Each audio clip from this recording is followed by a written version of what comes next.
Y bueno, empecé ahí más bien una actividad más bien política, decidí que no podía seguir como estaba, que estaba poniendo en riesgo la vida de mi hija. Y para eso yo tenía un amigo de toda la vida, 16, 17 años, que es hoy el compañero de toda mi vida, el papá de mis hijos. Tengo 3. Y bueno, comencé a caminar en las consultorías internacionales, conocí el mundo de la ONU, que ya les comenté ayer cómo era, todo lo que hacía. Comencé a trabajar, ganar bien, luego ya me fui, salí. Yo no creía en el matrimonio, jamás creí en el matrimonio. De hecho, apenas llevo oficialmente 5 años de casada, tengo todo un trámite que hacer que ya se los voy a comentar. Y claro, yo me fui a vivir y nuevamente mi papá me decía, pero ¿cómo es posible? O sea, no puedo entender en qué, cómo eres, o sea, eres peor que jíbaro. Mis hijos no eran vacunados, vivía en el monte, nunca les llevaba al médico, di a luz en el agua, a la otra hija le dio una silla hindú, nunca íbamos a un médico formal. O sea, mi papá decía, pero hijita, es que yo no te entiendo. Si hubieras nacido en la prehistoria, estarías perfecta, pero has nacido en el siglo XX, por Dios. Nada, pero mi papá con santa paciencia siempre estaba ahí pendiente de su hija, acompañándole, me hablaba, me decía horrores, me amenazaba con volverme a quitar el apellido, pero en el fondo las hijas sabemos, y eso creo que muchas de las que están aquí, en el fondo sabemos que a los papás con una mirada de ojitos de huevo tibio y una sonrisa en la región, vino el siguiente punto que fue, acompañé a una compañera mía en el 2004 a abortar y yo creo que fue el peor error de mi vida. Es el otro gran error que hasta el día de hoy me duele y hasta el día de hoy jamás se me ha podido olvidar. Mi amiga se quedó embarazada, como les digo, en la izquierda es vive tu mundo, vive tu cuerpo, placer por placer, y lo que pasa y los resultados, eso ya cada uno lo asume a su manera. Entonces ella tuvo una relación extramatrimonial, a pesar de que tenía un marido maravilloso, un marido increíble, con unos hijos preciosos. Ella se fue con un extranjero que en ese tiempo estaba ayudándonos en un proyecto en la Amazonía, en la zona de los secoyas, un italiano, se quedó embarazada. Y claro, la respuesta de todas fue, aborta, total, tu marido ni se va a enterar. Y así no pasa nada. Y ella decide abortar. Y cuando estábamos entrando a la puerta del abortuario, aprendí mi primera lección con respecto al aborto. Ninguna mujer va ni con la sonrisa en los labios, ni con la mano en la cintura a abortar. Todas saben que nos embarazamos de hijos y que cuando abortamos, abortamos hijos. Ella tenía el rostro totalmente desfigurado. Ella era atea, hija de padres ateos, porque sus padres son marxistas, leninistas.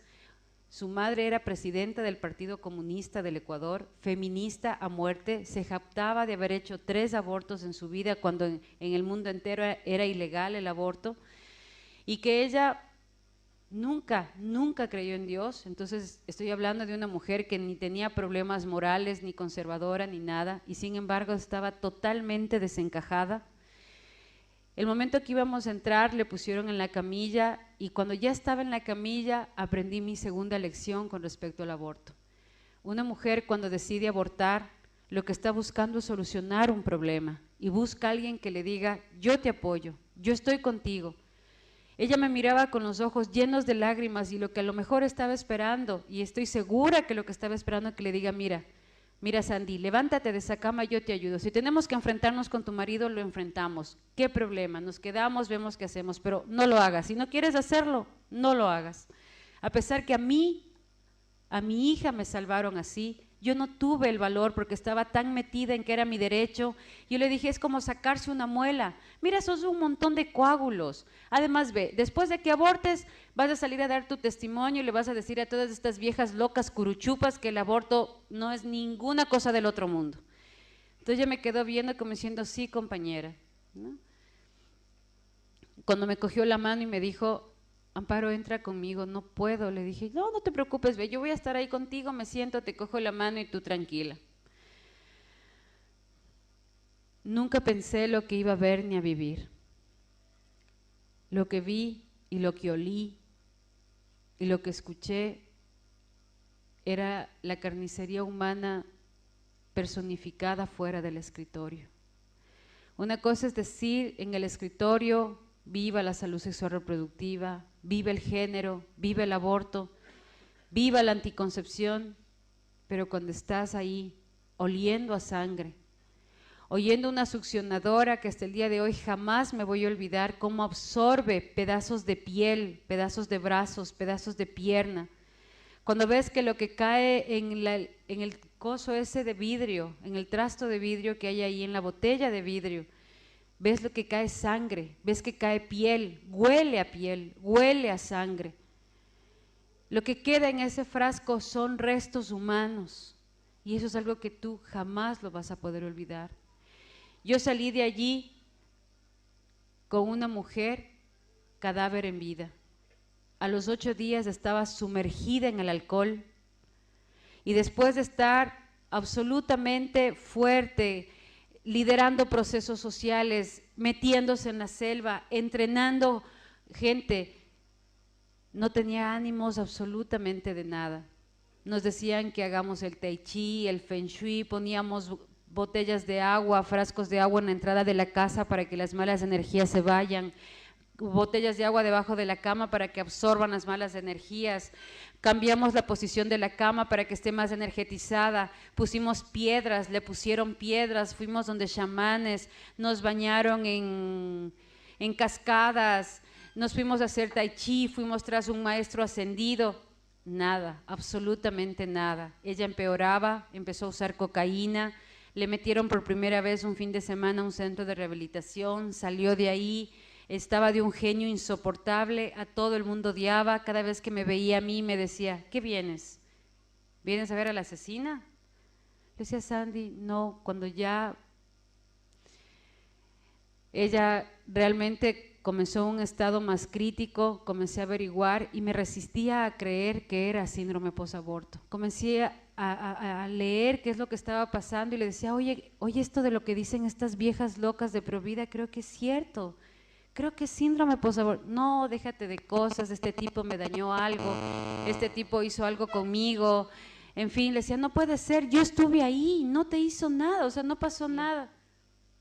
En noviembre del 2007, estando trabajando con un proyecto de la GTZ de desarrollo sustentable para la región amazónica, el gobierno del Ecuador estaba dispuesto a entregar varias miles de hectáreas a precio regalado a una empresa de palma africana. Enredamos con cadenas a varios de las personas, varios jóvenes se enredaron con cadenas para evitar que estos bosques sean rotos, salieron en cámaras de Greenpeace a través de la CNN las escenas. Yo estaba junto a un grupo de personas, normalmente lo que hacemos es poner a mujeres, a jóvenes, niños, mujeres al frente para que no haya ataque y a los hombres, y obviamente sí había alguna gente armada detrás, escondidas en los árboles, y nosotros de hacer el contrachoque. Así los militares les resulta más difícil atacar, pero para poder resistirle el ataque, para poder resistir lo que se venía, tú tienes que arengar, tienes que poner a la gente en pie, tienes que sacar adrenalina para que la gente esté dispuesta a aguantar lo que se venía. Entonces el momento en que empezábamos a arengar y ya vino el ejército y estaba al frente, ya iba a empezar todo el proceso porque ya habían trazado un camino, una señora pequeñita, morenita, detrás mío comenzó a rezar. Dios te salve María, y no tienen idea cómo a mí me descomponía eso, o sea, era lo peor que podía oír, era algo que me retumbaba. Entonces decía, cállate, vieja infeliz, cállate, te digo que te calles, y la señora no se callaba. Además dije, yo le hacía para que se vaya de mí, y como es una cadena humana donde estamos unos agarrados al otro para hacer el choque, bueno, yo decía, entonces el rato que ya la señora comienza a rezar, le pido a alguien que le quite de mi lado, y la señora era enganchada a mí, pero como pegada, y decía, Dios mío, o sea, quítale, le decía, oye, quítale a esta vieja de aquí, señora, vamos, Dios te salve María, y además como era secoya, se hacía la que no entendía nada, porque así son muchos de los indígenas en mi país, o sea, que saben español, pero se hacen los que no entienden, a menos que sea para su interés, ¿no? Entonces, de todas maneras, el rato en que ya la gente, ya veíamos que el ejército estaba tomando posesión, había que eso apresurar absolutamente. Comienzo y se ponen los militares y digo, bueno, compañeros, estamos listos, prepárense, vamos a por nuestra tierra, a luchar por lo que tenemos, no sé qué. Y en eso la señora se saca de por aquí una estampa de la Virgen María, de la medalla milagrosa, Y el rato que se pone el ejército al frente, ella le pone como si fuera un escudo, ¿no? Y pone así, y comienza, Dios te salve María. Dije, no, esta vieja ya se pasó. Cogí la estampita de la Virgen, la rompí en pedazos, le tiré en la cara y le pegué una patada que la boté. Dije, ya basta, no puedo creer que después de todo lo que han vivido sigan creyendo en esto, esto es una farsa. ¿Dónde está Dios? Si Dios existiera, estaría aquí junto a ustedes, parado junto a ustedes. Denme su teléfono, denme su dirección. ¿No se dan cuenta que Dios no existe, que Dios es una mentira, que es una cruz que llevan 500 años encima, que lo único que tienen es este pedazo de tierra para poder vivir, que lo único que tienen es este monte donde poder estar, esta selva que es su casa? No crean en este tipo de estupideces, solo los ignorantes, solo los analfabetos, solo ellos son capaces de creer este cuento. Dios no existe, ¿dónde está Dios? Giré, alguien lanzó una bala, porque pensaron que yo ya había dado orden de atacar, y ahí se produce el primer milagro. Fui herida en el seno izquierdo, la bala no penetró, pasó. Los médicos saben que cuando pasa es como que te quema y te abre. El seno es muy parecido al labio, se abre y sangra. Y atrás había gente, nadie quedó herido.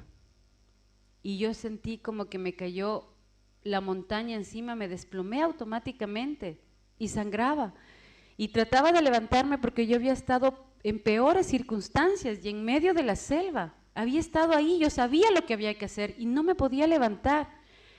Como yo estaba como consultora para la GTZ, mi marido que estaba conmigo pide por radio que baje el helicóptero y me rescate porque estaba herida. Y enseña mi carnet de consultor internacional. Además, como yo ya había estado presa, mi marido dijo, no, no puede ser, la tercera vez tu papá me mata. Entonces, enseña el carnet y el rato que enseña el carnet, el que estaba al frente del ejército dice, vea, la señora puede ser muy consultora internacional, pero es ciudadana ecuatoriana y se somete a las leyes ecuatorianas. Entonces, mi marido da la orden, llévensela. Y cargados unos de otros, empiezan a meterme dentro de la selva, me dolía todo, me dolía desde la punta de las uñas hasta la punta del pelo, me dolía absolutamente todo, sentía como a ratos me cargaba uno, a ratos me cargaba otro, las ramas me rasgaban la cara, sentí un dolor impresionante y mi marido me decía, pero gorda, has estado en peores circunstancias, por favor, no, ahora no puedes debilitarte, ahora tienes que estar más fuerte que nunca, hoy o nunca, compañera. Compañera, usted puede, usted es aquí comandante, no decaiga. Y le decía, ya no puedo más, me duele mucho. Me decía, pero no es grave la herida, ¿qué te pasó? Me trataban de buscar si estaba a lo mejor golpeada, algo en otra parte, no encontraban. De pronto llegamos a una de las cabañas de los secoyas, me tiran encima de una cama como de madera y empiezan a ponerme emplastos de manteca de culebra y envueltos en unas hojas y empiezan a soplarme alcohol y todo, me ponen el emplasto y yo sentía que me iba. Realmente ya no podía más, no resistía más.